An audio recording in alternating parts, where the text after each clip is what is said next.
안녕하세요. 선생님입니다. 기계 공작 7번째 측정과 손 다듬질 가공입니다. 수기 가공이라고도 하는데요. 측정과 이제 손 다듬질 가공에 대한 내용을 한번 보겠습니다. 특히나 손 다듬질 가공보다는 측정에 대한 내용들이 많이 출제가 됩니다. 그래서 해가 갈수록 측정에 대한 부분들은 꼭 암기해 두시고, 그리고 이러한 내용들은 이제 실기시험에서도 관련된 내용들이 많으므로 꼭 확인하시고 공부하시면 되겠습니다. 가장 측정의 개요로는 우리가 치수를 측정하는 것, 치수의 길이나 아니면 수치들을 재는 것을 측정이라고 합니다. 치수의 형상이나 각도, 표면 거칠기 등을 어떤 측정기나 아니면 육안으로 확인하는 것을 측정이라고 하는데요. 이 측정의 종류에는 두 가지 정도가 있습니다. 측정기를 이용해서 눈금을 읽어서 크기를 확인하는 측정 방법을 직접 측정이라고 합니다. 그래서 그런 직접 측정할 수 있는 기기들을 직접 측정기라고 하고요. 그리고 비교 측정이라고 해서 우리가 공작물과 어떤 기준들을 비교해서 이거와 같다고 생각하는 그런 측정 방법을 비교 측정이라고 합니다. 비교 측정을 이용한 측정 기기들을 비교 측정기라고 합니다. 그래서 대표적인 직접 측정기는 버니어 캘리퍼스가 있겠죠. 버니어 캘리퍼스. 그리고 마이크로미터. 일상생활에서 가장 많이 사용하는 자, 강철 자 등이 있겠습니다. 다음 비교 측정기는 다이얼 게이지, 미니미터, 그리고 공기 마이크로미터, 그리고 옵티미터, 또 이제 블록 게이지,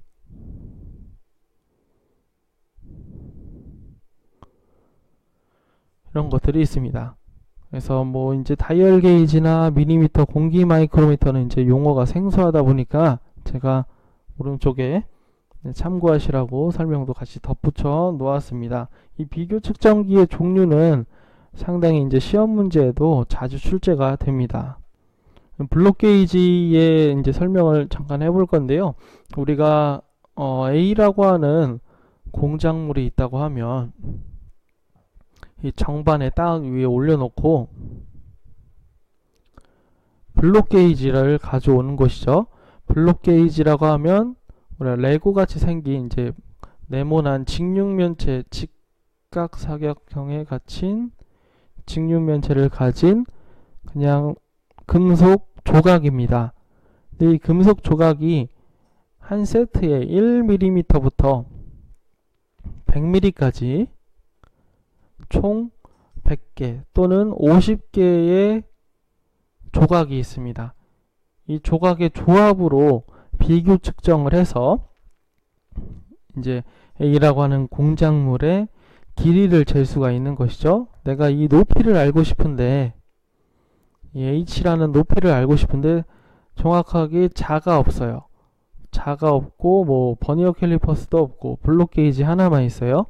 그래서 블록 게이지를 몇 개를 이렇게 쌓아 보니까 한 3개를 이렇게 쌓아 보고 수준기, 이제 수평을 맞출 수 있는 수준기를 한번 보니까 딱 수평이 맞았어요.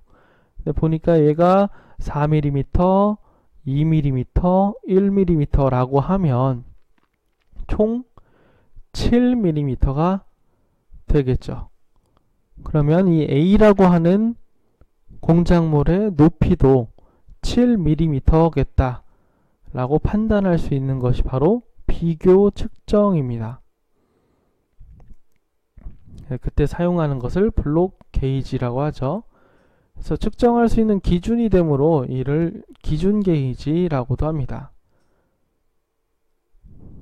그리고 한계 게이지라고 하는 개념이 있는데 이제 이후에 또 나오면 설명하도록 하겠습니다.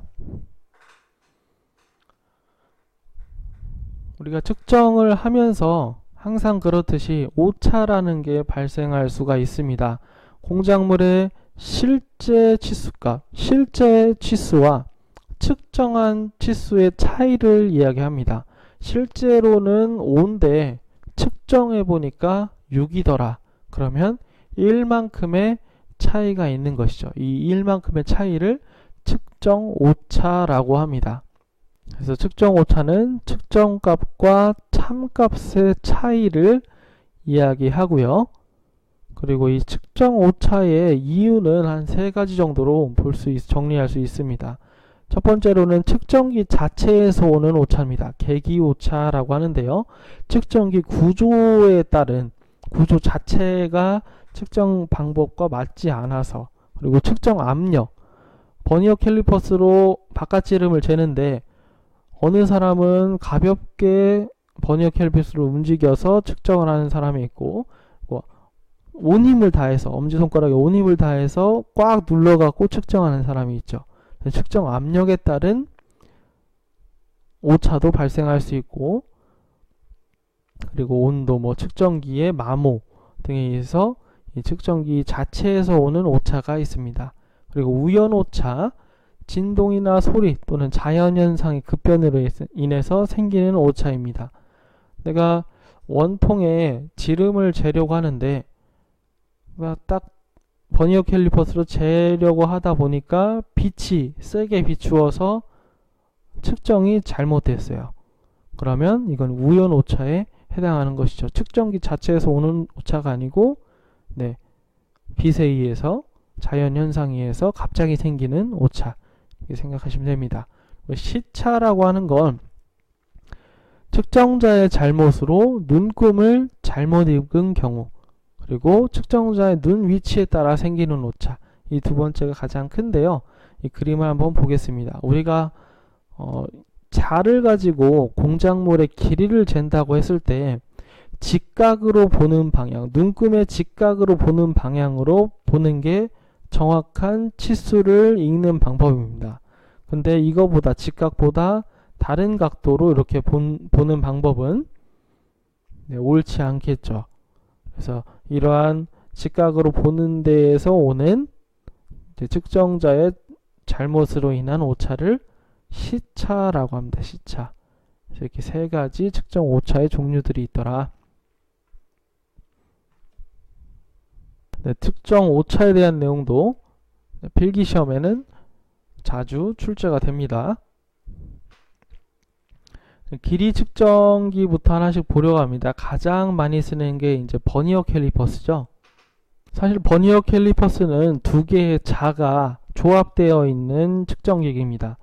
가장 큰 자가 이제 어미자죠. 어미자.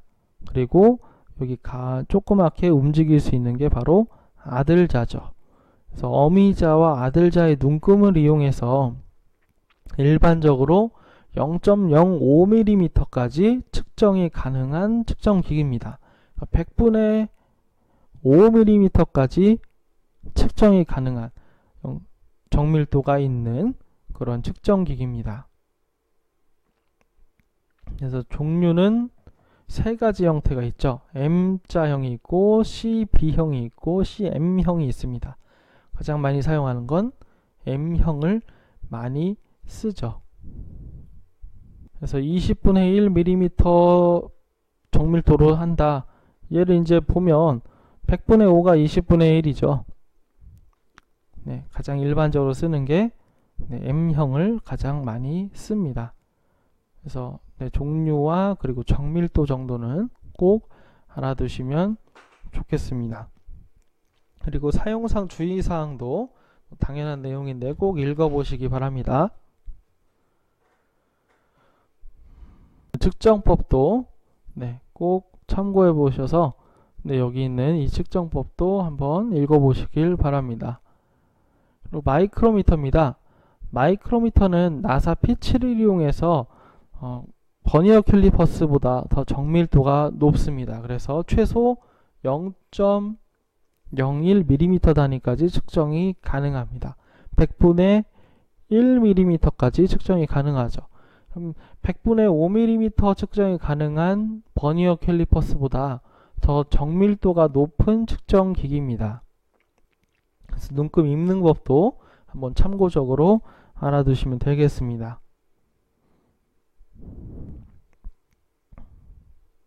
다음 높이 게이지입니다. 하이트 게이지라고도 하는데요. 복잡한 모양의 부품을 정반 위에 올려놓고 높이를 측정하는 기기입니다. 그리고 높이 게이지의 가장 큰 특징인 금긋기를 할 수 있습니다. 스크라이버라고 하는, 이게 높이 게이지인데요. 높이 게이지 그림인데, 스크라이버라고 하는 이 뾰족한 면을 가지고 금긋기를 할 수가 있습니다. 그래서 높이를 잴 수도 있고 스크라이버를 이용한 금긋기도 가능한 그런 측정기기를 높이 게이지, 하이트 게이지라고 합니다. 다음 측정기는 한번 읽어보시면 되겠습니다. 다음은 다이얼 게이지입니다. 다이얼 게이지는 시험 문제 자주 나오죠. 네. 측정자를 확대해서 움직임을 회전 변위로 변환시켜서 눈금으로 읽을 수 있는 측정기다 라고 했는데, 보면 우리가 일반적으로 이렇게 공작물이 있다고 하면 얘 표면 거칠기가 있겠죠. 이 부분을 현미경으로 보면 얘가 이렇게 거친 표면을 갖고 있을 겁니다. 그렇죠? 현미경을 보면 이렇게 거친 표면을 갖고 있을 거예요. 근데 너무 작기 때문에, 마이크로미터 단위이기 때문에, 또는 0.100분의 1mm 이 정도이기 때문에 우리가 못 느낄 뿐이죠. 근데 분명히 여기에서 여기만큼의 표면 거칠기가 존재할 겁니다. 이 표면 거칠기를 다이얼 게이지, 이렇게 생겼죠. 동그라미와 긴 부분 이렇게 생겼습니다. 이 긴 부분이고 여기에 동그라미 부분이 이렇게 있죠. 측정자가 상하로 움직입니다. 세워서 사용하는 거예요. 네, 상하로 움직이면 이 상하로 움직이는 거리값을 눈금, 시계바늘로 이렇게 시계 방향으로 얼만큼 움직이는지를 보여줍니다. 이게 이제 다이얼 게이지입니다. 그래서 가운데다 놓고 높이 올라가면 다이얼 게이지가 가운데를 중심으로 놓고 올라가게 되면 이렇게 시계 방향으로 회전한다. 그리고 조금 더 움직이게, 얘를 이제 오른쪽으로 계속 움직이는 것이죠. 이제 얘가 내려가게 되면 거꾸로 반시계 방향으로 돌아가고, 그래서 왔다 갔다 하겠죠. 이 굴곡에 따라서 다이얼 게이지의 눈금이 좌우로 막 움직일 겁니다. 이 움직이는 회전 변위를 변환시켜서 눈금으로 읽을 수 있는 측정기를 다이얼 게이지라고 합니다. 그래서 어디에 쓰느냐면 보통 원통의 평면도, 그리고 축의 흔들림 정도, 이런 것들을 알 수 있죠. 축의 흔들림 정도는 V블록에 이렇게 축을 갖다 놓고, V블록에 축을 이렇게 놓고, 얘가 타원인지 진원인지를 모르기 때문에 다이얼 게이지를 이렇게 위에다 갖다 놓습니다. 그런 상태에서 이 축을 한 바퀴 돌려보면 다이얼 게이지의 눈금이 움직이지 않는다라고 하면 완벽한 진원이 되겠죠. 근데 이렇게 찌그러져 있는 타원이라고 하면 다이얼 게이지가 왔다 갔다 하면서 눈금이 움직이게 되겠죠. 그래서 진원도도 측정할 수가 있고, 그리고 흔들림 정도도 측정할 수가 있는 비교 측정기입니다. 비교 측정기. 대표적인 비교 측정기죠. 비교 측정기의 개념인 어떤 기준을 가지고 그거와 얼만큼 커지는지 작아지는지를 보는 것이죠. 비교 측정기는 항상 기준이 있습니다. 근데 직접 측정기는 그대로 눈금만 읽는 것이죠. 지름이면 지름값, 안지름이면 안지름값. 다이얼 게이지는 비교 측정기입니다. 다음 블록 게이지, 아까 설명드렸던 블록 게이지가 있고요. 그리고 한계 게이지가 있습니다.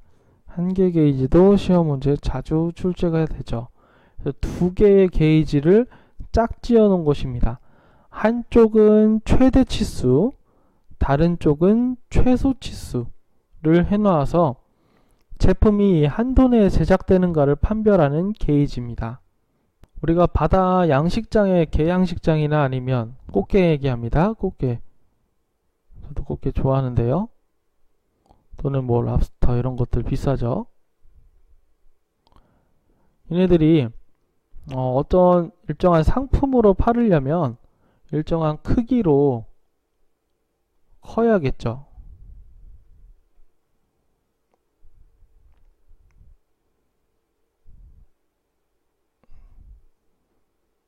네, 꽃게를 이렇게 그렸습니다.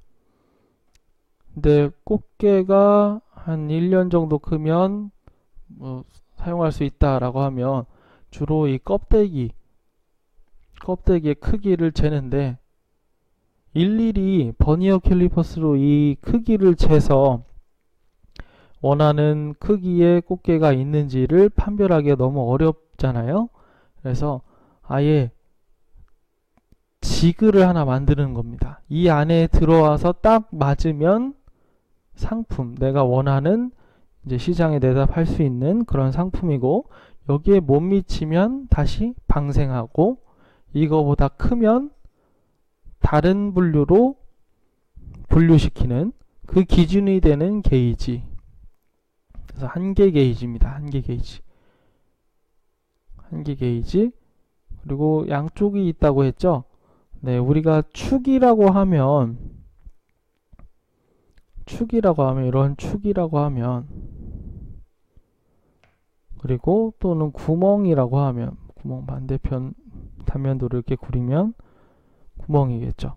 그래서 구멍용 한계 게이지, 축용 한계 게이지 이렇게 있습니다. 어떤 상자를 찾았는데 어떤 상자에 축이 100만 개가 들어있는 상자를 찾았어요. 근데 각 축의 지름이 모두 다릅니다. 같은 것도 있지만 거진 다 달라 보여요. 그래서 50파이 이상인 축만 원해요. 제가 그러면 축용 한계 게이지의 최소 치수를 50으로 정해놓고 거기에 들어맞는 축만 계속 끼워보면서 맞으면 제가 갖고 틀리면 원래대로 갖다 놓으면 되는 것이죠. 이때 사용하는 것이 바로 한계 게이지입니다. 지금은 최소 치수를 갖고 있는 축용 한계 게이지를 설명드렸습니다. 그래서 축용 한계 게이지를 스냅 게이지라고 하고, 구멍용 한계 게이지를 플러그 게이지라고 합니다. 그래서 어떻게 생겼냐면 이렇게 생겼어요. 이거 플러그 한계 게이지입니다. 구멍용 한계 게이지죠. 구멍에 끼워 넣을 수 있는 부분이 이렇게 있는 것이죠. 그리고 링 게이지라고 하는데, 네, 링 게이지, 축용 한계 게이지, 스냅 게이지의 형태가 이렇게 생겼습니다. 그 중에서 링 게이지는 순나사 측정용을 링 게이지라고도 합니다. 그래서 플러그 게이지, 링 게이지, 스냅 게이지 이런 것들을 한번 보시면 되겠습니다. 다음 틈새 게이지, 박판 게이지를 조합한 것, 어떠한 조립품 A와 B를 조립을 했는데 틈이 생길 수가 있죠. 이 틈새 게이지, 철판 같이 생겼습니다. 여러 개의 철판이 이렇게 클립처럼 한 군데 모여 있는 형태예요. 그래서 이 철판을 하나하나씩 여기다 키처럼 꽂아보면서 딱 들어맞는 철판이 있으면 그 틈에 들어맞는 숫자 값으로 읽어주면 되는 것입니다. 이걸 이제 틈새 게이지라고 합니다.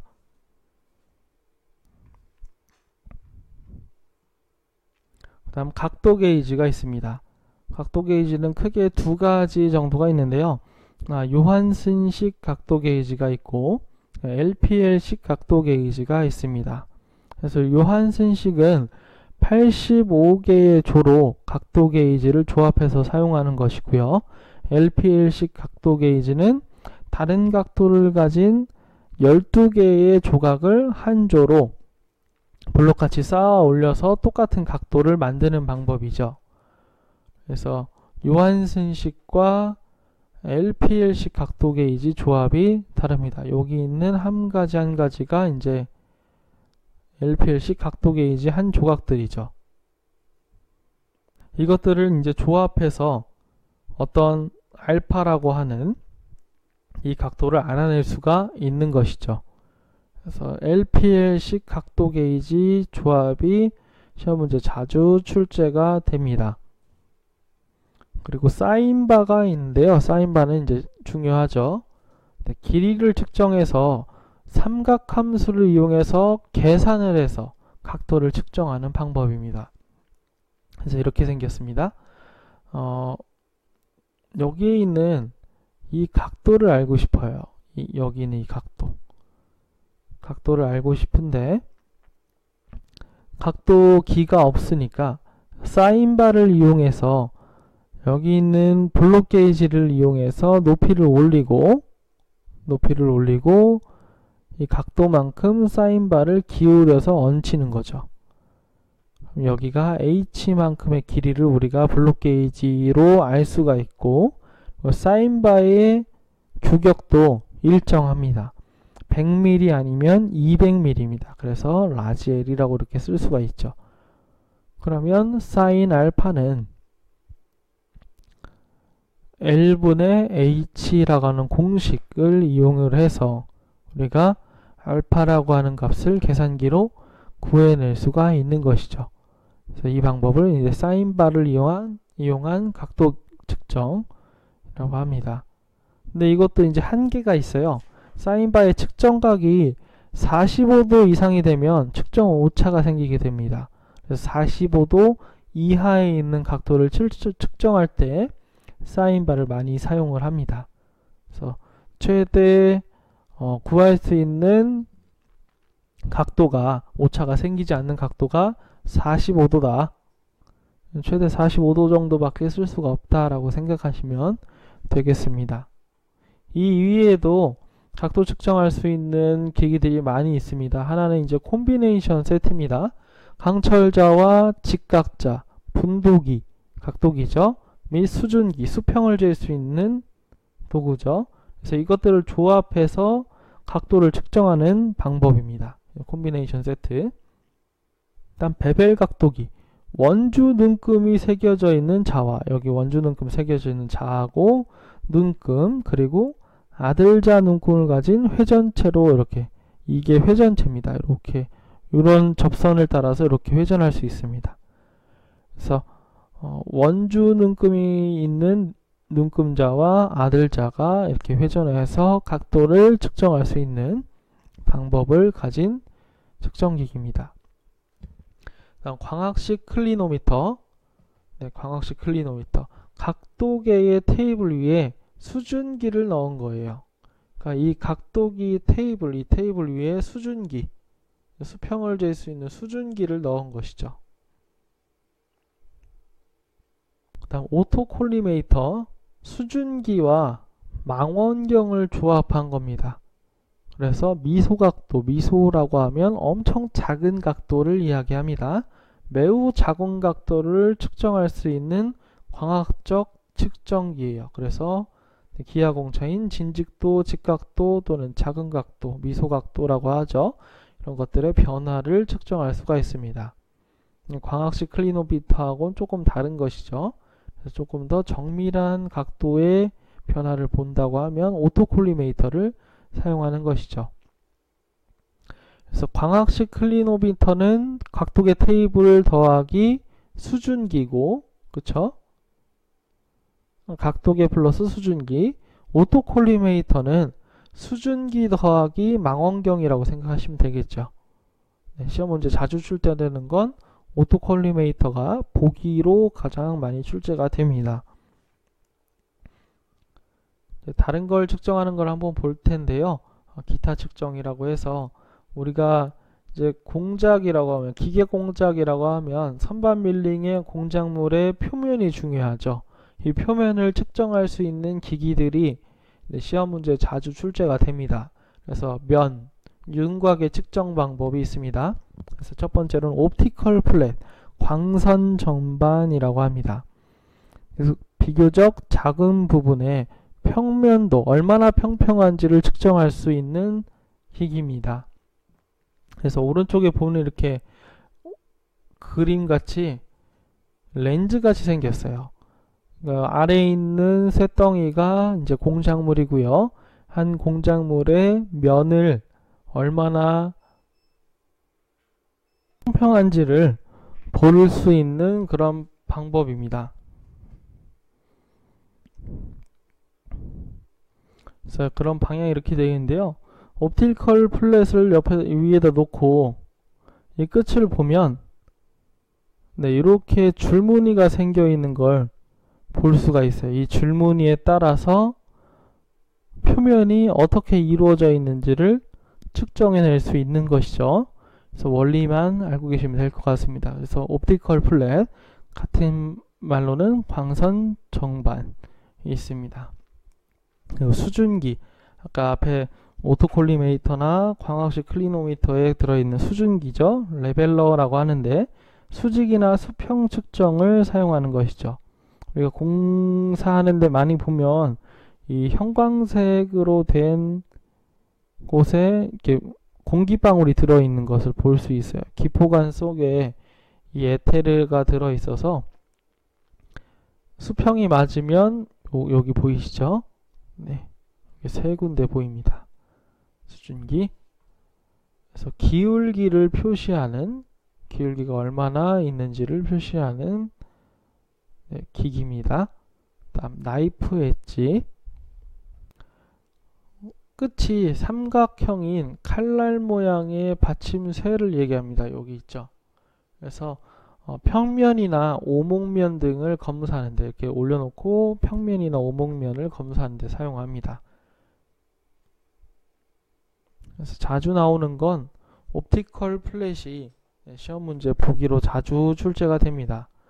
다음 나사의 유효지름 측정하는 방법이 중요합니다. 세 가지 방법이 있는데요.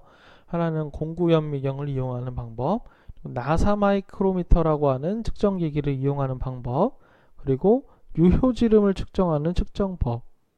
이렇게 세 가지 종류가 있습니다.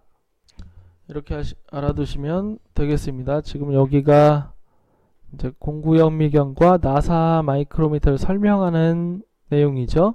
그래서 공구현미경은 현미경과 이제 원리가 비슷한데요. 현미경으로 공구의 바이트 끝이나 나사의 나사 산 등을 볼 수 있는 그런 장치입니다. 자세하게 볼 수 있는 그런 장치입니다. 나사 마이크로미터는 나사 유효지름을 측정할 수 있는 마이크로미터입니다. 이렇게 생겼는데요. 엠빌 요 끝을 보면 한쪽은 뾰족하게 한 개가 서 있고 다른 쪽은 두 개가 서져 있죠. 이게 이제 자동으로 되어 있는 나사 마이크로미터고요.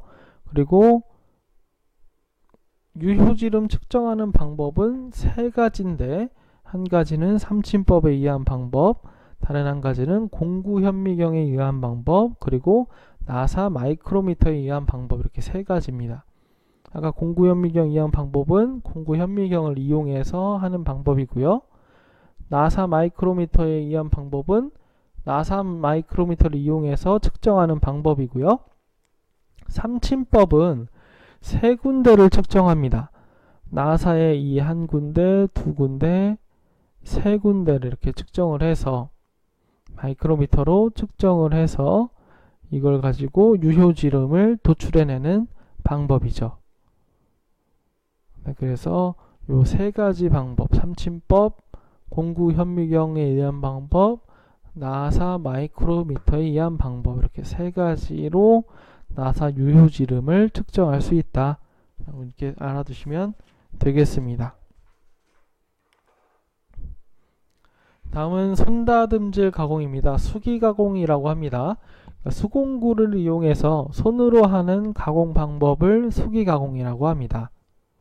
작업할 수 있는 공간이 필요하겠죠. 그 공간을 이제 테이블을 작업대라고 하고, 공작물을 물릴 수 있는, 고정시킬 수 있는 공구가 필요하겠죠. 그걸 바이스라고 합니다. 다음 수평, 지면과 수평을 이룰 수 있는 기준이 있어야겠죠. 그 기준이 되는 판을 정반이라고 합니다. 이 정반 위에 뭐 V블록이나 아니면 아까 말씀드렸던 하이트 게이지, 높이 게이지를 이용해서 높이 측정을 할 수도 있고요. 또 금극기도 할 수도 있고, 이런 작업들을 할 수가 있습니다. 다음 바이스 이외에도 형태에 따라서 고정이 더 추가 요구된다고 볼 때 클램프라고 하는 이제 공구를 사용해서 부품이나 재료들을 고정시킬 수 있는 그런 공구들이 있습니다. 수기가공에서 가장 많이 하는 건 이제 선반 밀링에서 가장 많이 하는 건 이제 줄 작업인데요. 면을 아예 깎아버리는 줄 작업 대신 뭐 모서리를 다듬다는가 이런 줄 작업을 많이 사용을 하게 됩니다. 그래서 필기 시험에도 그러한 수기가공 관련한 줄 작업에 대한 내용이 가끔씩 출제가 됩니다. 그래서 줄은 줄날을 세운 절삭 공구입니다. 그래서 손으로 하는 절삭 공구 중에 하나죠. 우리가 줄의 모양을 한번 보면 이렇게 생겼습니다. 이제 여기에 나무로 된 손잡이가 이렇게 달리겠죠. 그쵸? 우리가 줄이라고 하면 여기서부터 여기까지를 줄이라고 하고, 여기 손잡이가 들어가는 조립되는 부분을 승배라고 합니다. 승배. 승배의 길이와 줄의 길이가 이렇게 되어 있죠.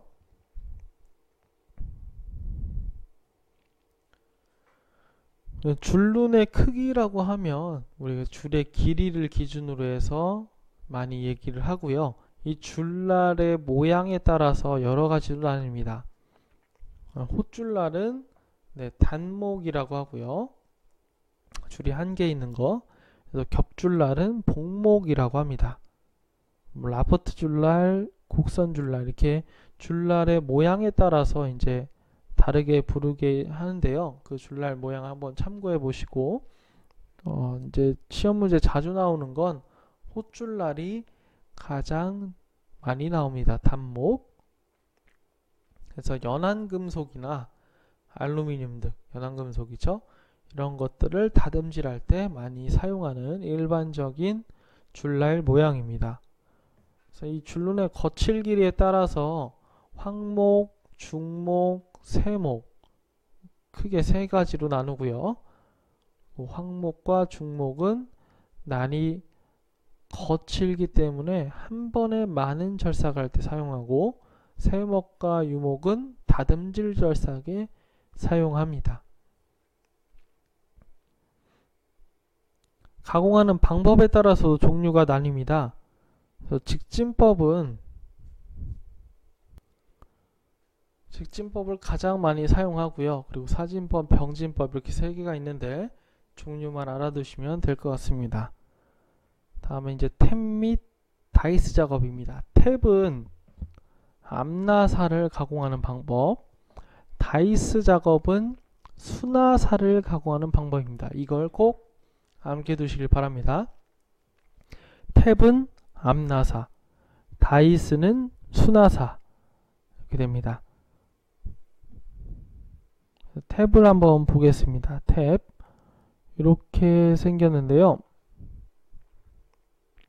얘는 다이스 작업이네요. 탭 그림이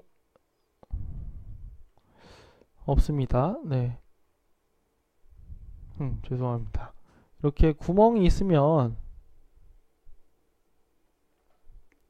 드릴로 뚫어진 구멍에 탭이라고 하는 이렇게 수나사가 이미 나와져 있는 탭이라고 하는 공구가 있어요.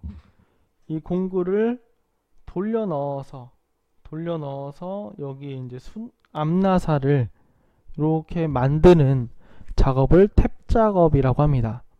근데 이렇게 돌리다 보면, 너무 세게 돌리다 보면 탭이 부러질 수가 있겠죠. 탭이 이만큼 정도 들어갔는데 부러졌어요. 그러면 이 구멍은 못 쓰는 구멍이 되죠. 이 탭을 다시 꺼낼 수도 없는 노릇이잖아요. 그래서 얘는 조심을 해야 합니다. 그래서 탭 작업 시 탭이 부러지는 원인이 주로 이제 필기시험을 자주 출제가 됩니다.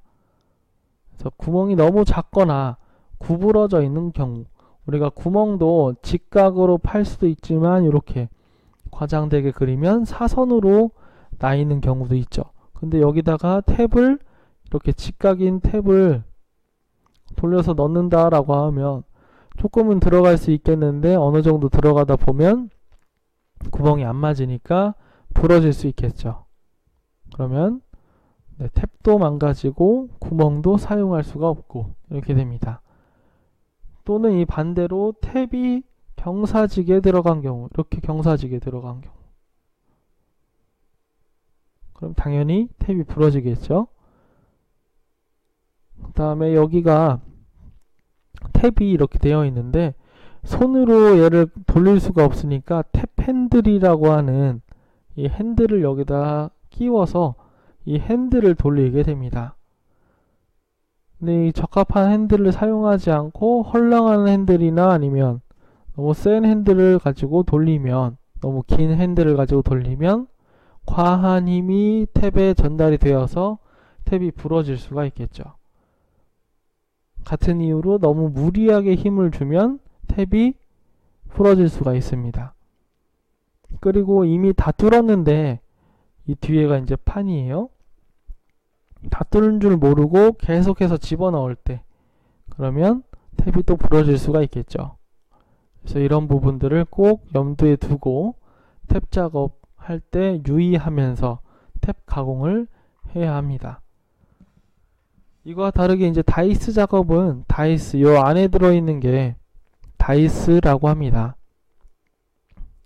그래서 원통의 공작물을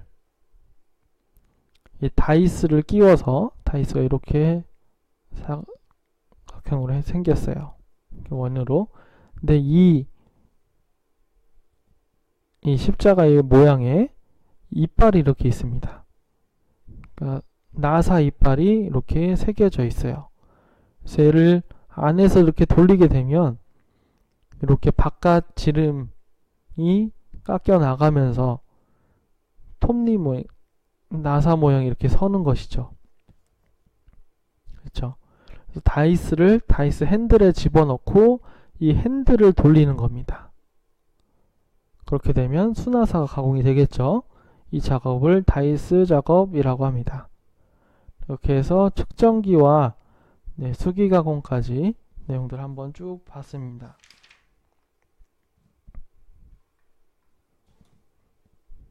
관련된 내용을 기출문제를 정리해서 한번 봤습니다. 보통 2문제에서 많게는 5문제까지 출제가 되는데요. 측정 부분이 출제 빈도가 훨씬 더 높습니다. 그래서 측정 부분에 대한 내용들 꼭 알아두시고 중요한 부분들은 놓치지 않고 공부하시면 되겠습니다. 네, 감사합니다.